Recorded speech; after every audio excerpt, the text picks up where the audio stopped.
Mga igsoon ining katapusang simana sa ato ang liturhikan o kalendaryo sa simbahan, ang tao makahuna-huna nga duol na ang katapusan. Next Sunday, ato ang saulugon ang unang Domingo sa Adbiento.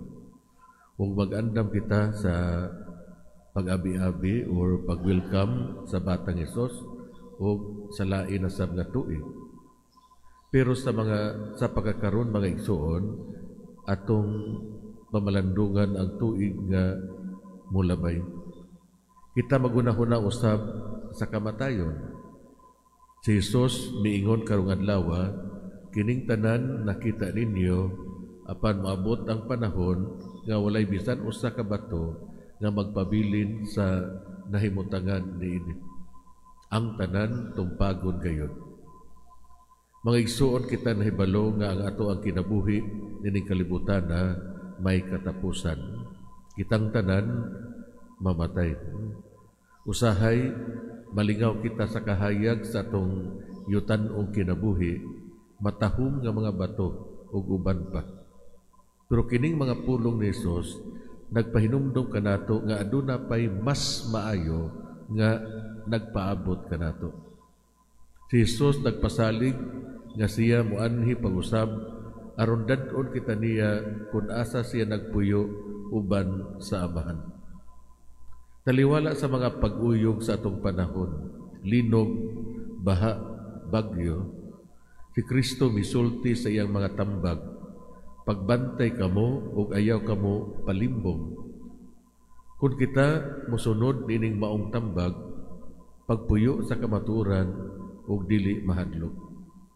Pila sa atong mga krus, mga wala, kana tungod kay gitugutan nato ang atong kagalingon nga pangunahan sa mga distraksyon, mga ilusyon nga mga saad, na sobrahan nga mga kahadlok, kita nahadlok sa tubangan sa panginahanglan sa kinabuhi.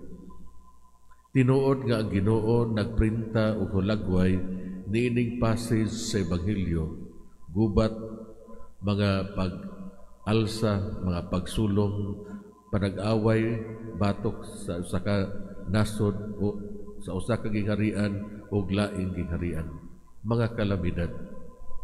Pero kita makasalig nga ang Ginoo sa kanunay uban kanato. Siya ang magwagtang sa tanang makahadlok o nagpalayas sa tanang bakak. Siya ang Ginoo sa kinabuhi o sa kasaysayan o kini mao ang naghatag og kalainan. Kita nga mga tao dali kaayo mabalaka sa ugma or sa umaabot. Magtutudlo, kanus ba kini mahitabo?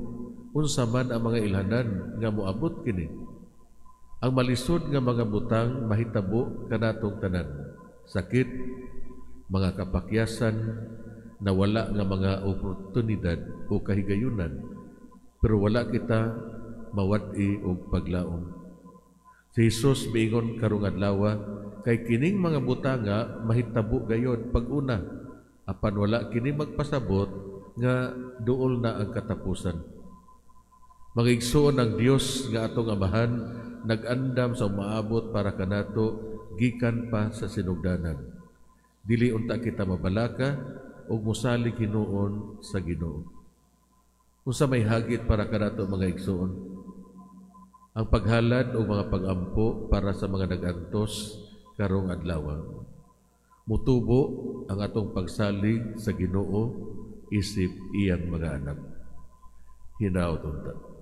May nagpalihog para sa katalingbanong pag-ampo.